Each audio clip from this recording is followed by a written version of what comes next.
All right, fire people, ready for your fire year? I'm Jacqueline Maloney, a professional healer and spiritual guide in Hingham, Massachusetts. And this is the 9 Star Key System. And this is your final year in the cycle with fire. So, fire has an interesting quality. It's got this dual nature of like explosion and creation and all these awesome things, but it's also quite destructive in nature. So, fire years are always pretty interesting. They're a great time for celebration, for being in the spotlight, bragging about your accomplishments, getting in front of everyone and everything that you can. And you're going to have the energy to do those things in a fire year. And really, be loud. Enjoy coming out of the cave. Last year was a really slow year, and it's usually, I know I turn into a bit of a hermit in my cave year. Some of you might as well. I'm a fire person. So it's really nice to be like, I want to be out. I want to see people. I want to be out with the world again and just engage and flirt and be happy and be seen. It's a great time for travel. If you want to pick up and move around a little bit, fire doesn't stay still ever. Like if you look at a flame, it's always moving. So travel is really supported in a fire year.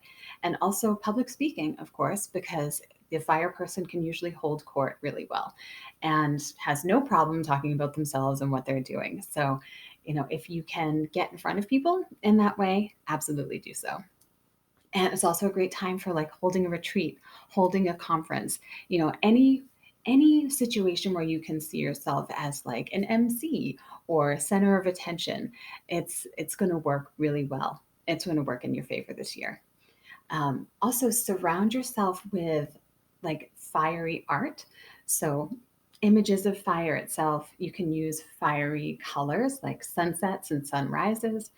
Um, Bringing in fresh flowers, a lot of pinks and reds and oranges, like the fiery, and purple too. Purple is actually a fire color. All of those colors will help feed the fire element and help keep you going. And don't be surprised if any official endings happen, whether it's a relationship or a job or a contract. There's usually some kind of end point that happens in a fire year.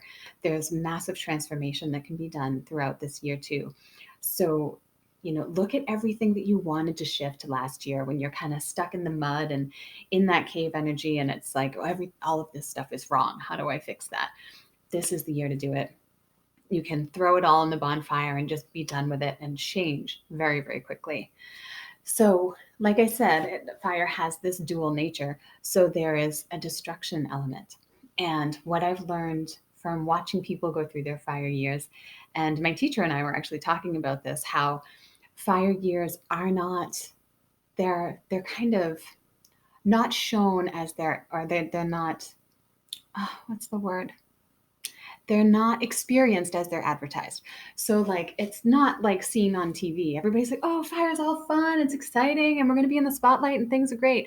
No, bad shit happens sometimes in a fire year. And like your job is to find the joy even when life might be burning down around you.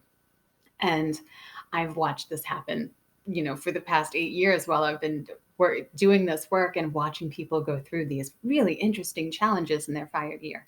So, fire people are really good at finding the joy.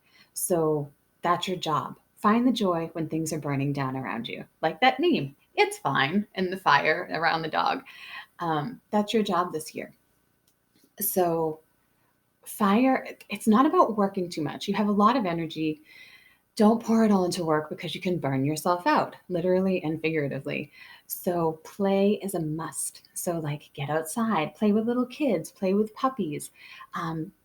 Incorporate as much play into your life as you can to feed the healthy aspect of fire instead of just using all of this nervous energy to just like work and build things. Um, and make sure you don't get carried away. Like, definitely use it towards work, but not in a way that's going to leave you um, empty to do any of the fun things. You have to do the fun things too.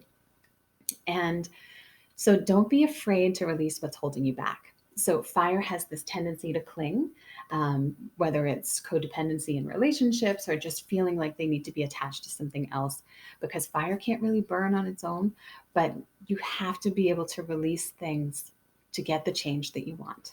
And so just pay attention to any tendencies to hold on, and watch your foundation. So like I was just saying, fire needs a container to burn. It needs something to burn, and you cannot burn yourself out in the process. So, as counterintuitive as it may seem, taking some baths this year, um, it'll really it'll really help to balance the fire energy. You can't have healthy fire without healthy water. So if you're feeling panicky, if you've got too much anxiety, if you've got so much energy that you don't know what to do with, get yourself in the tub, get yourself in the ocean, go swimming. Fire is really ungrounded, and you might need to cut back on caffeine a little bit in order to navigate your daily life without feeling jittery and anxious. So, again, play as much as you can. Enjoy this energy. It's going to change very rapidly once we hit 2023. So, have fun, get out there, travel, do all the fun things, be the center of attention, and enjoy yourself. And if you would like a more specific play by play or a detailed, in depth report of who you are and what you're working towards, I would love to do a private session with you. Go to jacquelinemaloney.com/blueprint. Everything is there for you. And of course, if you like this video, please let me know with a comment, share it with your friends, subscribe to my YouTube so you'll always know when I have new fun things. And enjoy your fire year and have fun burning down all the things.